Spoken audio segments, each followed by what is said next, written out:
So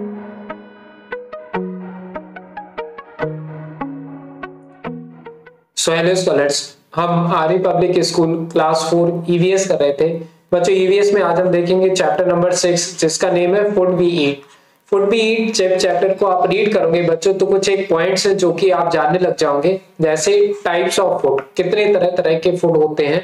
second, journey of food means food किस किस stage से होकर के गुजरता है और लास्ट में हमें खाना खाने को मिलता है। जैसे कि फार्मर्स पहले ग्रो करते हैं फूड को, फिर भी डिस्ट्रीब्यूटर ले जाते हैं, फिर उन्हें बेचते हैं। इस तरह से हमें खाना खाने को मिलता है जब तक हमारे घर पर आता है। तो वो जर्नी क्या रहती है फूड की, उसको हम समझेंगे इस चैप्टर में। इसके बाद देखें कम्युनिटी ईटिंग। कम्युनिटी ईटिंग मतलब होता है बच्चों की बहुत सारे लोग एक जगह पर एक साथ बैठ करके खाना खाते हैं, वो कम्युनिटी ईटिंग होती है। ये प्रोसेस को भी आप पहचानेंगे इस चैप्टर में। साथ ही साथ foreign influence on our food means दूसरे देश का जो खाना है वो हमें मींस फॉरेन फूड जैसे पिज्जा बर्गर ये सारे क्या इन्फ्लुएंस रहा है हमारी हेल्थ पर, किस तरह से हमारे डे टू डे लाइफ में इफेक्ट किया है। तो ये सारे पॉइंट आप इस चैप्टर में पहचानेंगे। हम सबसे पहले बच्चों कर रहे हैं इसकी एक्सरसाइज।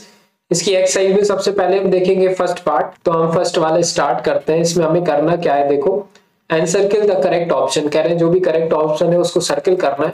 बच्चों ये जो पेंसिल से हमारे ऑलरेडी यहाँ पे टिक है, इसको आप सही नहीं मान रहा, ये कई जगह पर जो है वो गलत आंसर दिए हुए हैं। जब तक मैं उसको पूरा कंप्लीट ना कर दूं जब तक आप उसको सही ना माने।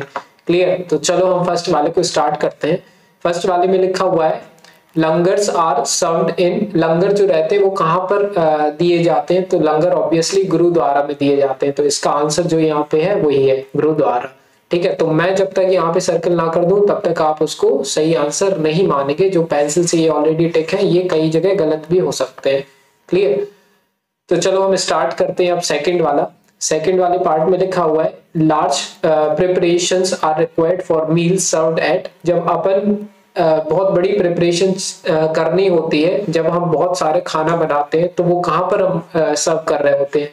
होम में तो अपन कुछ ही लोग रहते हैं जिसको बहुत ज्यादा हमें प्रिपरेशन नहीं करनी रहती है खाने की, लेकिन अगर वहीं शादी में हो रही हो तो हमें क्या करना रहता है, बहुत ज्यादा प्रिपरेशन करनी रहती है। तो वेडिंग हो जाएगा इसका आंसर।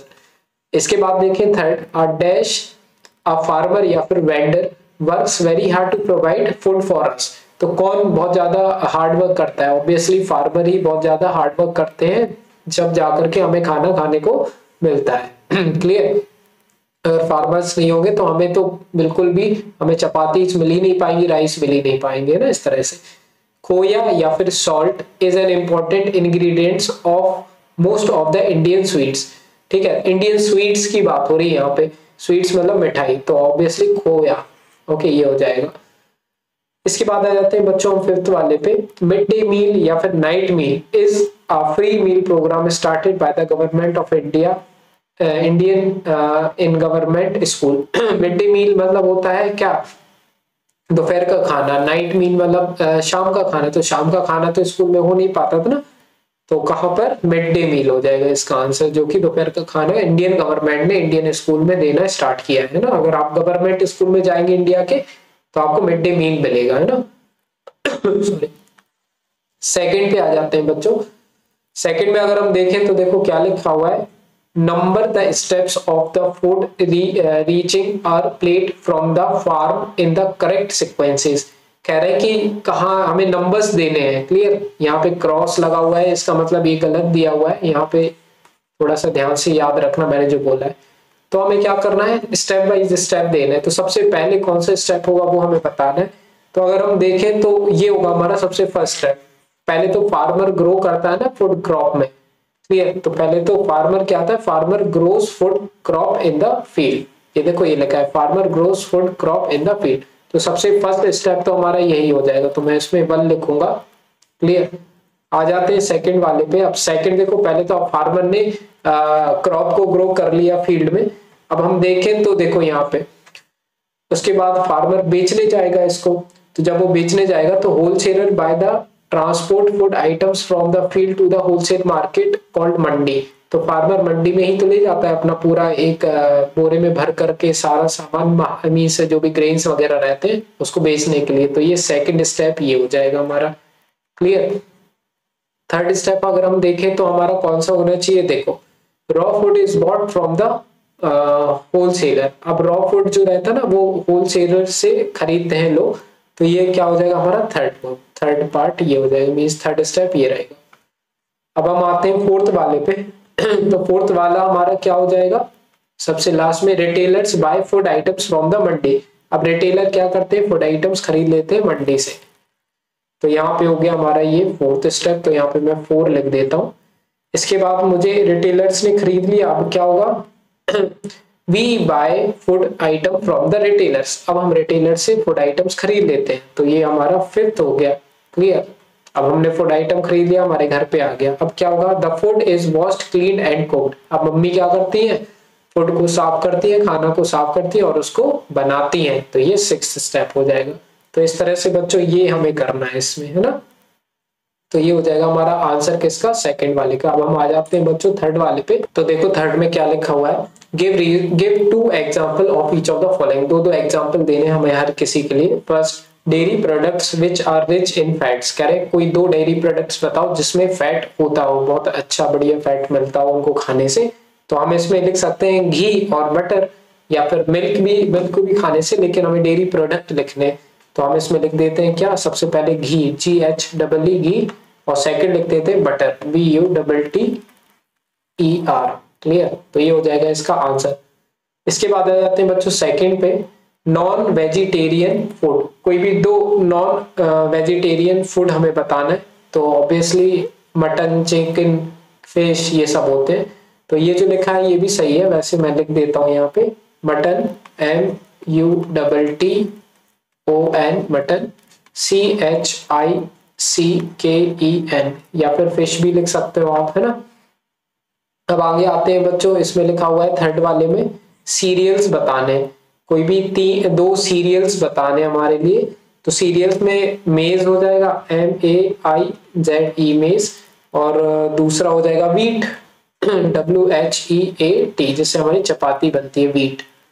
ठीक है, ये ई लिखा हुआ है, वीट की स्पेलिंग आई होप आपको आती ही होगी बच्चों, WHEAT। फोर्थ पे आ जाते हैं। फोर्थ में लिखा हुआ है साउथ इंडियन फूड्स। कह रहे हैं साउथ इंडियन फूड बताओ कोई भी 2। तो इडली डोसा सबसे ज्यादा फेमस है, तो मैं लिख देता हूँ डोसा, DOSA, और इडली लिख देता हूँ IDILI। क्लियर। इसके बाद आ जाते हैं हम लास्ट, जो कि है फिफ्थ वाला, फूड फ्रॉम फॉरेन कंट्रीज। कह रहे हैं फॉरेन कंट्रीज से जो कोई भी 2 फूड के नेम बताओ। तो पिज्जा, पास्ता लिख सकते हैं, या फिर मोमोज लिख सकते हैं, MOMOS, और बर्गर भी लिख सकते हैं, BURGER। तो ये हो गए हमारे क्या 2 एग्जांपल्स हर किसी के। फोर्थ पे आ जाते हैं। फोर्थ में लिखा है answer the following question. Answer देना है इन क्वेश्चंस की। तो इसके आंसर्स मैंने बच्चों यहाँ नीचे लिख के रखे हैं। सबसे फर्स्ट क्वेश्चन जैसे हम देखें तो लिखा है why should we eat balance diet every day. हमें बैलेंस डाइट रोज क्यों खानी चाहिए। तो इसके छोटे छोटे आंसर्स मैंने कोशिश की लिखने की, जिससे आपको याद करने में आसानी हो, या फिर समझ लोगे तो याद भी करने की जरूरत नहीं है। आपका टीचर कुछ भी आंसर लिखवाए मतलब से सही होगा तो हमारे वो फुल मार्क्स हमें मिलते हैं। क्लियर। तो इसमें क्या है, why should we eat balance diet every day. So इसका आंसर है we should eat balance diet every day because it contain an adequate amount of all nutrients. हमें बैलेंस डाइट रोज इसलिए खानी चाहिए क्योंकि इससे हमें जितना भी एक स्पेसिफिक अमाउंट में न्यूट्रिएंट्स की जरूरत होती है हमारी बॉडी को, वो मिलते रहे। तो आपको बस याद क्या करना है, इधर से देखो ये वाली जो लाइन है ना, 8 से लेकर के न्यूट्रिएंट्स तक, क्योंकि बाकी सब तो क्वेश्चन में ही दिया हुआ है। क्लियर है ना। तो इसको बस छोटा ही सा है, बस 1 लाइन का है, इसको याद करना। आगे देखते हैं बच्चों सेकंड में लिखा हुआ है name the 3 various food groups with example. कह रहे हैं कि 3 अलग अलग फूड ग्रुप्स बताओ और उसके एग्जांपल्स भी लिखो। तो the various food groups are, सबसे पहला इन्होंने नेम द वेरियस, ओके 3 नहीं है, पूरे ही हमें फूड ग्रुप्स लिखने और उसके एग्जांपल के साथ। तो टोटल देखो यहाँ पे लिखे हुए the various food groups are. सबसे पहला होता है कार्बोहाइड्रेट्स। कार्बोहाइड्रेट्स जो होते हैं ना, उनसे हमें एनर्जी मिलती है, जैसे पोटैटो और शुगर। ठीक है। प्रोटीन सेकंड फूड ग्रुप है, जिसमें पल्सेस, एग्स, मीट वगैरह आ जाते हैं। फैट हमारा थर्ड फूड ग्रुप है, जिसमें एग्जाम्पल ऑयल और घी आ जाएगा। फ्रूट और वेजिटेबल हमारा फोर्थ फूड ग्रुप है, जिसमें एप्पल, टोमेटो वगैरह आ जाएंगे। डेयरी फूड्स ये हो जाता हमारा फिफ्थ फूड ग्रुप, जिसमें मिल्क और कर्ड वगैरह आ जाएंगे, है ना। तो ये बच्चों हमारा आंसर लग जरूर बढ़ रहा है, लेकिन अगर आप समझ के लिखेंगे तो बहुत ही छोटा और बहुत ही इजी आंसर है। क्लियर। थर्ड वाले पे आ जाते हैं। थर्ड वाले में लिखा हुआ है name 5 occasion on which peoples eat together. 5 occasion के नाम बताने जहां पर पीपल्स बहुत सारे लोग मिलकर के खाना खाते हैं। तो वेडिंग, शादी, फैमिली फंक्शंस होते हैं उसमें भी खाते हैं लोग, पिकनिक वगैरह में भी, फेस्टिवल्स जब आते हैं तब भी पूरी फैमिली इकट्ठी होती है ना। और कम्युनिटी मील्स, जैसे कि मिड डे मील होता है हमारा एक गवर्नमेंट स्कूल में। अब आ जाते हैं फोर्थ वाले पे। What is langar, who started this tradition. कह रहे लंगर बताओ क्या है और किसने ये स्टार्ट किया था।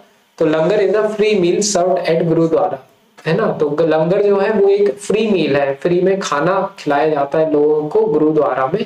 Guru Nanak Dev ji started this tradition, और गुरु नानक देव जी ने ये ट्रेडिशन स्टार्ट किया था। क्लियर, लंगर आपने सुना ही होगा। आगे आते हैं फिफ्थ वाले पे। Why are mid day meal very important in school. Mid day meal school में बहुत ज्यादा इंपॉर्टेंट रोल प्ले क्यों करते हैं।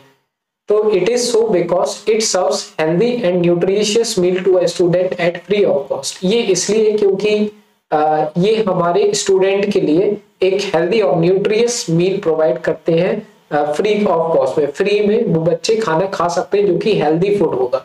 क्लियर। तो इस वजह से ये होता है। तो बच्चों अगर हम देखें तो ये हमारे 5 ही क्वेश्चन थे इसमें। तो ये हमारा हो गया है answer the following question complete. और इस तरह से हमारे इस चैप्टर की एक्सरसाइज हो चुकी है कंप्लीट। चैप्टर नंबर 6 हो चुका है कंप्लीट। इसके बाद देखेंगे चैप्टर नंबर 7 नेक्स्ट वीडियो में। बेसिकली प्लेलिस्ट बनी हुई है एक एपीएस क्लास 4 ईवीएस के नेम से। तो वहां से जाकर के आप सारी वीडियोस एक साथ देख सकते हैं। उस प्लेलिस्ट की लिंक आपको डिस्क्रिप्शन में मिल जाएगी। बाकी कोई भी डाउट है किसी भी चैप्टर में अगर आपको वीडियो चाहिए तो मुझे कमेंट सेक्शन में बताना, मैं उसको प्रोवाइड करवा दूंगा। तो मिलते हैं बच्चों नेक्स्ट वीडियो में। बाय।